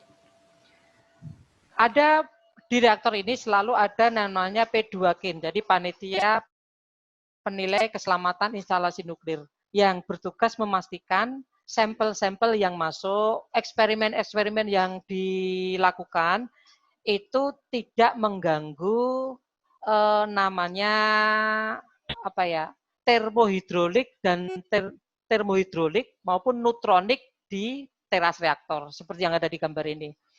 Itu perlu ada kajian lebih lanjut. Namun melihat tema yang tadi hanya memanfaatkan panasnya saja, ya kan, panasnya saja, asalkan tidak ada alat yang masuk ke dalam air seperti di dalam gambar ini, kan nggak masalah. Tapi kalau ada yang masuk di dalam air, maka perlu kita nilai sisi keselamatannya lebih lanjut. Apakah itu nanti akan menjadi sumber radiasi baru, ataukah akan mengganggu dari kesetimbangan neutron di sini. Tapi kalau tanpa masuk di dalam teras, tentu saja nggak masalah. Mau dipakai airnya ini kan agak anget-anget untuk mengaktifkan apa tadi ya, fotovoltaik itu kan, nggak masalah. Seperti itu. Berarti itu ya Pak, misalnya kalau mau menambahkan sesuatu itu di luar teras ya biasanya seperti itu ya? Iya, kalau di luar teras silakan. Di dalam teras pun juga diperbolehkan, tapi persyaratannya lebih rumit. Ya, bahkan ketika bukan mengganggu ya, ketika merubah besaran-besaran parameternya, maka perlu izin dari badan pengawas. Nah, oleh karena itu diperlukan kajian awal, apa yang akan dilaksanakan, ini kira-kira mengganggu sampai seberapa, itu bisa kita deteksi lebih dini. Pada prinsipnya, reaktor ini adalah reaktor untuk penelitian. Jadi, makin banyak yang meneliti, akan makin bagus kontribusinya. Seperti itu. Gitu ya. Bu Ifah, ternyata Bu Dewi ini pada panggilan ternyata Bu Ifah juga ya. Ya, panggilannya banyak Pak, panggilannya. Ya. Kalau dulu di STTN panggilannya Bu Ratna. Kalau di sini kebanyakan Bu Ifah Pak panggilnya ya. Iya. Tadi ada P2 apa Pak tadi Pak? Maaf. P2 KIN. Jadi panitia penilai keselamatan instalasi nuklir. Ini dibentuk oleh PSTA, dibentuk oleh kawasan nuklir Yogyakarta untuk menilai semua aspek-aspek tentang radiasi, tentang neutronik yang berkaitan dengan keselamatan instalasi nuklir. Eksperimen silahkan, tetapi harus seizin oleh P2KIN tadi. P2KIN gitu ya. Oke. Terima kasih Pak atas penjelasannya. Baik, ada lagi yang pertanyaan dari peserta? Oh, bagaimana Nabil? Kalau misalkan ini di program itu apa hanya memperhitungkan yang ada di dalam reaktor saja? Apa nanti kan biasanya kan kalau di reaktor itu ada banyak siklus air. Nah jadi kalau misalkan misal di reaktor tidak memungkinkan, kita taruh di siklus kedua atau ketiganya gitu. Jadi daripada kita panasnya dibiarkan terbuang, ya udah kita manfaatkan aja buat sumber energi baru. Seperti itu. Apa bisa ditentukan juga, Pak? Jadi misalkan di reaktor suhunya sekian, udah bisa diprediksi suhu di siklus kedua atau ketiga itu kira-kira sekian gitu, seperti itu. Ya. Sebagai gambaran, suhu air yang ada di dalam tadi kan 28-an kan ya? 28 ya. Okay. Itu ketika operasi normal itu hanya sekitar 33, 34 seperti itu. Dan ketika primer dimatikan, itu maksimal hanya 8. Apakah itu cukup untuk mengaktifkan mengaktifkan fotovoltaiknya ya? Okay. Sepertinya lebih panas matahari ya Pak ya? Matahari. Tapi sebagai sebuah penelitian, itu enggak masalah. Jadi ada desain yang nanti akan memanfaatkan. Ini kan untuk yang reaktor 100 kW. Yang reaktor Bandung itu kan 700 kW. Yang reaktor Serpong 15 MW. Nah, yang namanya penelitian itu bebas-bebas saja berkreasi gitu kan. Okay. Seperti itu. Oke. Mungkin ini Pak, karena di sini kan kami lebih ke ini ya, desain PLTN. Jadi mungkin kan memang suhu yang dibutuhkan kalau misalnya di dalam di dalam perhitungan kita pakai serak itu memang karena PLTN yang dayanya besar. Jadi memang suhunya tinggi seperti itu. Jadi mungkin mahasiswa itu mempunyai jiwa-jiwa meneliti ya. Jadi bagaimana kalau misalnya diginiin, bagaimana kalau panasnya itu tidak terbuang secara sia-sia seperti itu mungkin Pak. Oke. Dan tunas rasa ingin tahu itu tidak boleh kita nafikan, tidak boleh kita cut ya. Jadi biarkan itu tumbuh ide-ide yang seperti itu. Dan perlu kita fasilitasi Bu ya. Nggih, siap Pak. Nggih. Jadi ini bisa nanti kalau misalnya ada ide-ide mari kita fasilitasi gitu ya, diarahkan ini mau kemana gitu ide ini. Mungkin kan kalau misalnya mahasiswa idenya masih itu ya Pak, ngambang gitu, nanti mungkin dari pihak PRL, pihak Pak Umar, dari pihak Batan Yogyakarta juga bisa mengarahkan seperti itu. Iya, bisa ngambang, nanti kita bisa bantu untuk membumikan kan. Kalau ngambang-ngambang terus nanti dibawa terbang malah nggak jelas ya. Malah hilang ya Pak.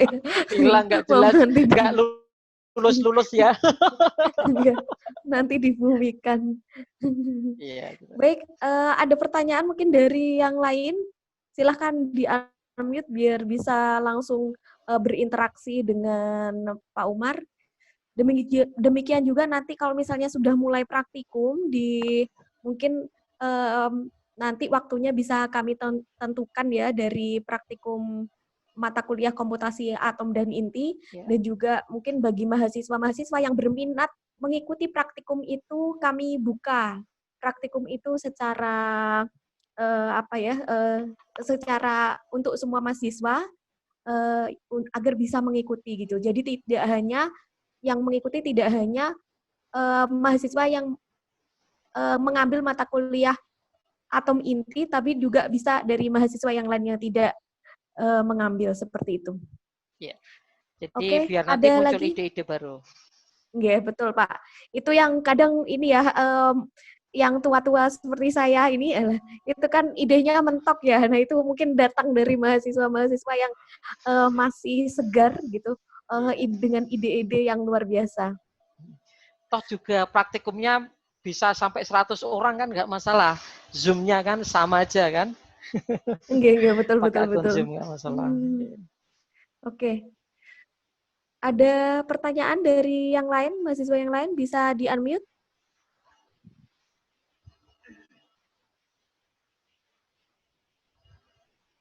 Sudah? Sepertinya ini Pak, belum ada pertanyaan lagi Pak. Ya. Saya ingin tanya Bu. Oh, mangga Sabrina, silahkan. Terima kasih Bu Iva atas waktunya. Saya ingin bertanya kepada Pak Umar, untuk bahan bakar yang digunakan dalam reaktor Kartini sendiri kan uranium yang dicampur dengan zirconium dan hidrogen tadi. Nah, untuk penggunaan bahan bakarnya kan sebenarnya 71 bahan bakar yang berada di dalam teras reaktor. Nah, untuk reaktor Kartini sendiri, apakah itu waktu pengisian ulang bahan bakarnya itu berapa lama ya Pak untuk di reaktor Kartini? Meskipun reaktor Kartini kan digunakan untuk riset gitu, cuma saya ingin tahu ada pengisian ulangnya gitu Pak. Iya. Jadi inilah uniknya reaktor Kartini, karena reaktor yang didedikasikan untuk pendidikan. Jadi kita mau nambah bahan bakar kapanpun juga bisa, mau kita kurangi bahan bakar kapanpun juga bisa. Jadi seperti praktikum yang nomor 5, itu kan praktikum kritikalitas, itu kan kita mengurangi bahan bakar. Bahan bakar kita kurangi loh itu, terus kemudian kita tambahkan. Nah, dan nanti akan kita tahu sebenarnya tidak perlu sampai 71 untuk bisa kritis. 69 atau 70 sebenarnya itu sudah cukup untuk kritis. Nah, kenapa harus 71? Nah, kenapa harus nanti bisa nggak 72? Itu akan terjawab di praktikum nanti di praktikum reaktivitas. Karena ketika kita menambahkan bahan bakar, sebenarnya kita pengen ada reaktivitas lebih teras. Reaktivitas itu seperti kalau kita membayangkan sepeda motor itu gasnya itu loh. Supaya bisa melaju lagi, itu kalau gasnya udah mentok, berarti itu reaktivitasnya kan udah mentok kan. Kalau kita tambah beban lagi, kita boncengi orang lagi, kan nggak ada gas yang kita tarik lagi. Maka perlu yang namanya tambahan bahan bakar. Supaya kalau kita tambahan bahan bakar itu untuk memberikan napas lebih, supaya kita dalam hal kalau ada penumpang mobil tadi itu tambah berat, kita ngegasnya lagi itu masih ada cukup. Nah, ketika kita hanya penumpang hanya sedikit saja, maka mungkin 69 bahan bakar udah cukup. Tapi ketika penumpangnya banyak, maka harus ada banyak bahan bakar yang untuk karena penumpang itu mereka menyerap yang namanya neutron tadi. Kapan kita tambahkan? Karena reaktor ini adalah reaktor pendidikan sesuai dengan kebutuhan praktikum. Kecuali kalau itu reaktor PLTN. Reaktor PLTN itu jelas setiap 1,5 tahun bahan bakarnya ditambah separuhnya. Ada yang 2 tahun ditambah sepertiga. Tiap 2 tahun lagi sepertiga, tiap 2 tahun lagi sepertiga. Sehingga satu bahan bakar kalau di PLTN itu bertahan di dalam teras itu 6 tahun. Tapi kalau di sini, ini ada loh bahan bakar yang sejak tahun 90 itu ada di situ terus, nggak masalah. Dan fraksi bakarnya masih sangat cukup untuk 10 tahun lagi, 20 tahun lagi, untuk mahasiswa-mahasiswa berikutnya, bahkan mungkin untuk murid, untuk mahasiswa-mahasiswa yang sekarang jadi mahasiswa ini kan mungkin ada yang jadi dosen. Nah, mahasiswanya nanti praktikum di sini masih cukup kok di sini. Seperti itu. Gitu, Mbak. Oke, terima kasih Pak Ya. atas penjelasannya. Mungkin ada yang lain lagi yang mau bertanya? Total ini sekitar tadi 60 awal tadi 65-an ya yang ikut, sekarang sudah ini. Kalau mungkin tidak ada pertanyaan lagi, ada pertanyaan lagi tidak dari mahasiswa? Sebelum kita akhiri acara uji coba IRL Batan pada pagi hari ini. Sepertinya tidak ada yang unmute, Pak. Tidak ada yang akan bertanya lagi. Mungkin akan kita akhiri saja, nggih Pak. Terima kasih atas partisipasinya. Saya mau mengucapkan terima kasih kepada seluruh mahasiswa yang bersedia mengikuti acara uji coba IRL Batan ini sampai dengan selesai. Semoga ilmu yang didapatkan bermanfaat dan insya Allah kita akan melaksanakan praktikum untuk beberapa praktikum menggunakan IRL Batan. Insya Allah mungkin bulan depan kita mulai, Pak. Untuk jadwalnya akan kami share lebih lanjut.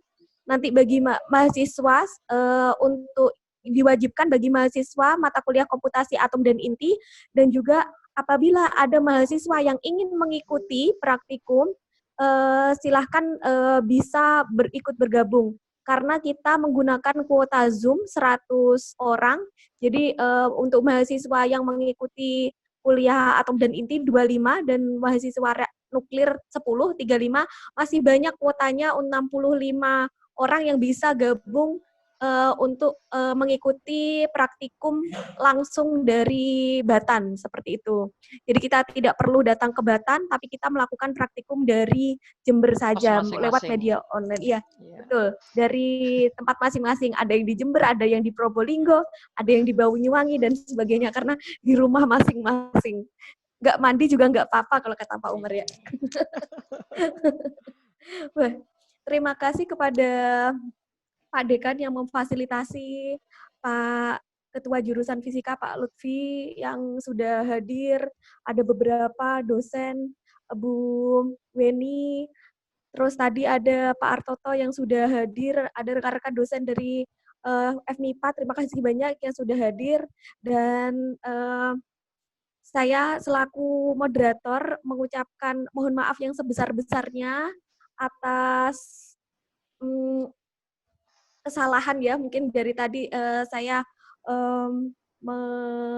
memoderatori acara ini. Saya mengucapkan terima kasih banyak pada Pak Umar dan tim yang telah bersedia meluangkan waktunya di hari Jumat pagi. Sudah saya recokin dari pagi untuk melakukan uji coba ini. Baiklah, demikianlah acara uji coba IRL Batan Reaktor Kartini yang telah kita laksanakan. Mohon maaf yang sebesar-besarnya, saya tutup sekalian ya. Nanti saya kembalikan kepada MC. Saya tutup acara pada siang hari ini. Terima kasih. Assalamualaikum warahmatullahi wabarakatuh. Waalaikumsalam warahmatullahi wabarakatuh. Waalaikumsalam warahmatullahi wabarakatuh. Saya ucapkan terima kasih banyak kepada Bapak Umar selaku materi dan juga kepada Ibu Ratna Dewi Syarifah selaku moderator acara pada pagi hari ini. Terima kasih juga saya sampaikan kepada Bapak Dekan Fakultas MIPA Universitas Jember dan kepada seluruh sobat nuklir MIPA UNED. Semoga kita semua mendapatkan banyak manfaat dengan adanya acara pada pagi hari ini. Untuk selanjutnya, kita akhiri saja acara pada pagi hari ini.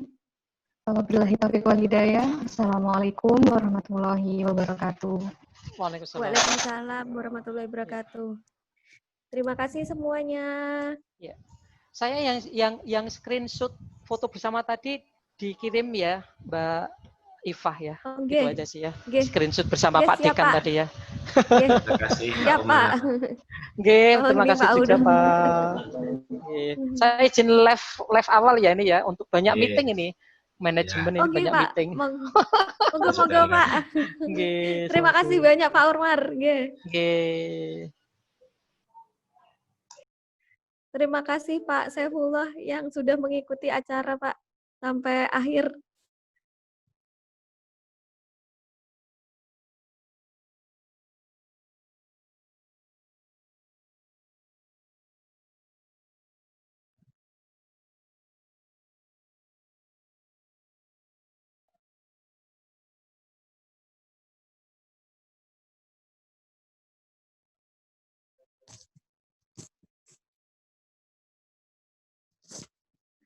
Silahkan tim panitia bisa diisi lagu-lagu mungkin sambil sambil peserta bisa mengisi absensi, bisa diisi dengan lagu-lagu terlebih dahulu. Terima kasih.